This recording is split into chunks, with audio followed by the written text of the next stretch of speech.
ನಮಸ್ತೆ ಎಲ್ಲರಿಗೂ. ಇವತ್ತು ತೆಳುವಾಗಿ ಬೆಳ್ಳಗೆ ಇರುವಂಥ ಗರಿಗರಿಯಾದ ಮತ್ತು ಹಗುರಾದ ಖಡಕ್ ಜೋಳದ ರೊಟ್ಟಿ ಮಾಡಿ ತೋರಿಸ್ತಾ ಇದ್ದೀನಿ.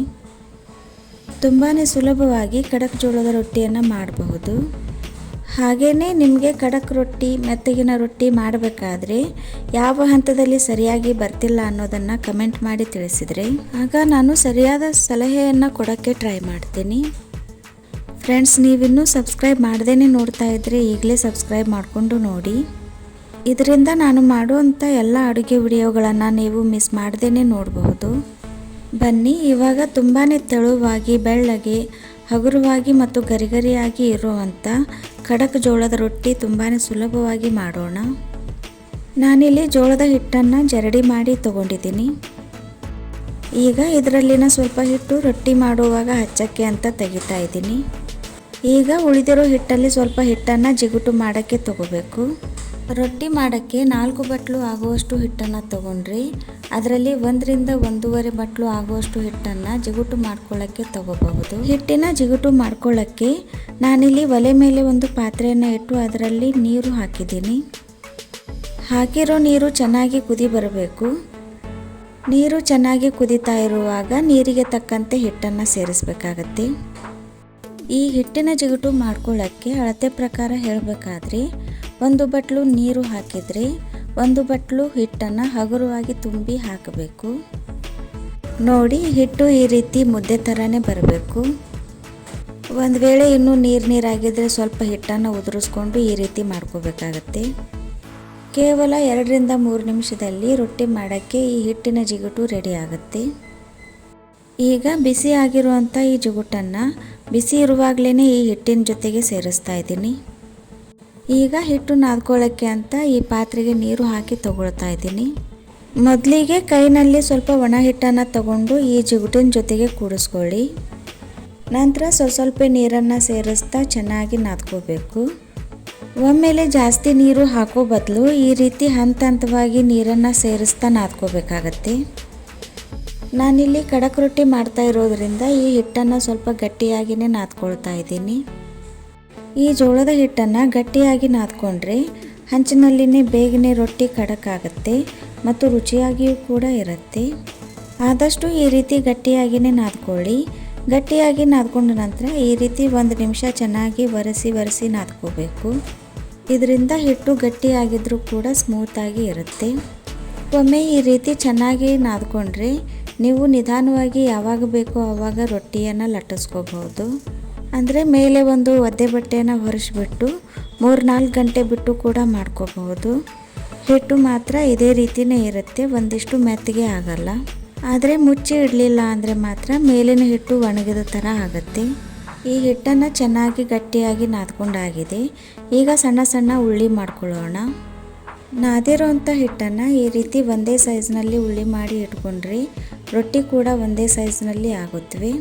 ನಾನಿಲ್ಲಿ ಒಂದು ದೊಡ್ಡ ನಿಂಬೆಹಣ್ಣಿನ ಗಾತ್ರದಷ್ಟು ಹಿಟ್ಟನ್ನು ತಗೊಂಡು ಈ ರೀತಿ ಉಳ್ಳಿ ಮಾಡ್ಕೋತಾ ಇದ್ದೀನಿ.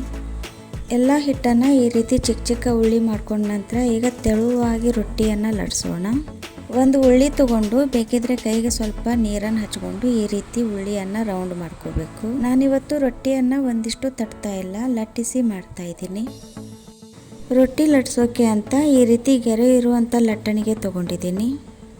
ಹಿಟ್ಟು ಗಟ್ಟಿಯಾಗಿ ನಾದ್ಕೊಂಡ್ರೆ ಈ ಥರ ಗೆರೆ ಇರುವಂಥ ಲಟ್ಟಣಿಗೆಯಿಂದ ಲಟ್ಸಿದ್ರೆ ಬೇಗನೆ ರೊಟ್ಟಿ ಅಗಲ ಆಗುತ್ತೆ. ಹಾಗೆಯೇ ಎಷ್ಟು ತೆಳು ಬೇಕೋ ಅಷ್ಟು ತೆಳುವಾಗಿ ಲಟ್ಟಿಸ್ಕೋಬಹುದು.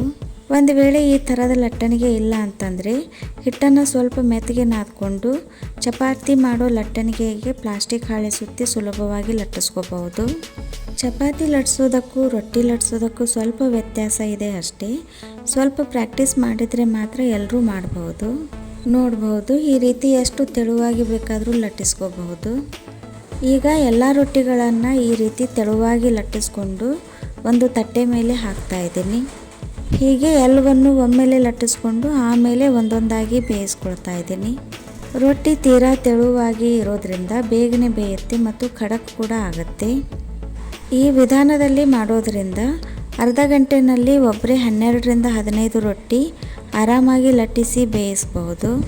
ಹೀಗೆ ಎಲ್ಲ ರೊಟ್ಟಿಗಳನ್ನು ಒಮ್ಮೆಲೆ ಲಟ್ಟಿಸ್ಕೊಂಡು ಆಮೇಲೆ ಒಂದೊಂದಾಗಿ ಬೇಯಿಸ್ಕೋಬೇಕು ಅಂತೇನಿಲ್ಲ.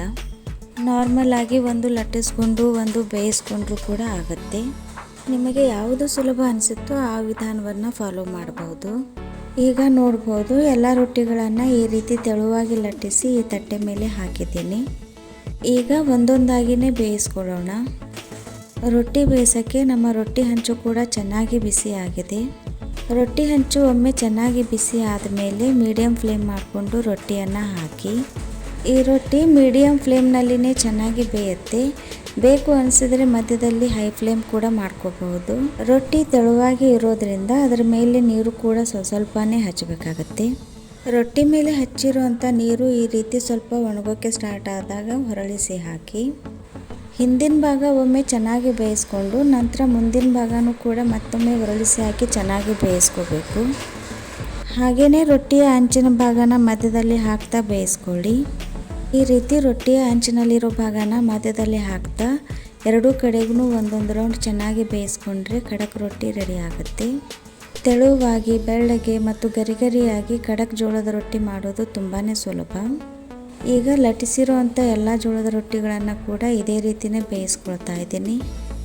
ಈ ರೀತಿ ಚೆನ್ನಾಗಿ ರೊಟ್ಟಿಯನ್ನು ಬೇಯಿಸ್ಕೊಂಡ ನಂತರ ಎಷ್ಟು ದಿನ ಬೇಕಾದರೂ ಸ್ಟೋರ್ ಮಾಡಿಕೊಂಡು ಬಳಸ್ಕೋಬಹುದು. ಈ ರೊಟ್ಟಿಗಳನ್ನು ಆರಾಕೋದಕ್ಕೆ ಬಿಡಬೇಕು, ಕಿಚ್ಚಿಗೆ ಹಚ್ಚಬೇಕು ಅನ್ನೋ ಜಂಜಾಟ ಇಲ್ಲ. ರೊಟ್ಟಿ ಹಂಚಿನಲ್ಲಿನೇ ಸುಲಭವಾಗಿ ಖಡಕ್ ಮಾಡ್ಕೋಬಹುದು. ನೋಡಿ ಎಲ್ಲ ರೊಟ್ಟಿಗಳನ್ನು ಎಷ್ಟು ಸರಳವಾಗಿ ತಗೊಂಡು ಬೇಯಿಸ್ಕೋಬಹುದು ಅಂತ. ಹಾಗೆಯೇ ಈಗ ನಾನು ಮೊದಲೇ ಲಟ್ಟಿಸಿದಂಥ ರೊಟ್ಟಿಯನ್ನು ಕೊನೆಯಲ್ಲಿ ಬೇಯಿಸೋದಕ್ಕೆ ತಗೋತಾ ಇದ್ದೀನಿ. ನೋಡಿ ಇವಾಗ ನಾನು ಮೊದಲೇ ಲಟ್ಟಿಸಿರುವಂಥ ರೊಟ್ಟಿನ ತಗೊಂಡು ಬೇಯಿಸ್ಕೊಳ್ತಾ ಇದ್ದೀನಿ. ಈಗ ನಾನು ಲಟ್ಟಿಸಿರುವಂಥ ಎಲ್ಲ ಜೋಳದ ರೊಟ್ಟಿಗಳನ್ನು ಬೇಯಿಸ್ಕೊಂಡಾಗಿದೆ. ನೀವು ಕೂಡ ಖಂಡಿತ ಈ ವಿಧಾನದಲ್ಲಿ ಒಮ್ಮೆ ಖಡಕ್ ಜೋಳದ ರೊಟ್ಟಿ ಮಾಡಿ ನೋಡಿ. ಹಾಗೆಯೇ ಈ ಉತ್ತರ ಕರ್ನಾಟಕದ ಖಡಕ್ ಜೋಳದ ರೊಟ್ಟಿ ವಿಡಿಯೋ ನಿಮಗೆ ಉಪಯುಕ್ತ ಆಗಿದೆ ಅನ್ಕೋತೀನಿ. ನಿಮಗೆ ಉಪಯುಕ್ತ ಅನಿಸಿದರೆ ಒಂದು ಲೈಕ್ ಮಾಡಿ, ನಿಮ್ಮ ಫ್ರೆಂಡ್ಸ್ ಮತ್ತು ರಿಲೇಟಿವ್ಸ್ಗಳಿಗೆ ಶೇರ್ ಮಾಡಿ, ಕಮೆಂಟ್ ಮಾಡಿ ಮತ್ತು ಸಬ್ಸ್ಕ್ರೈಬ್ ಮಾಡಿ. Keep watching and thank you.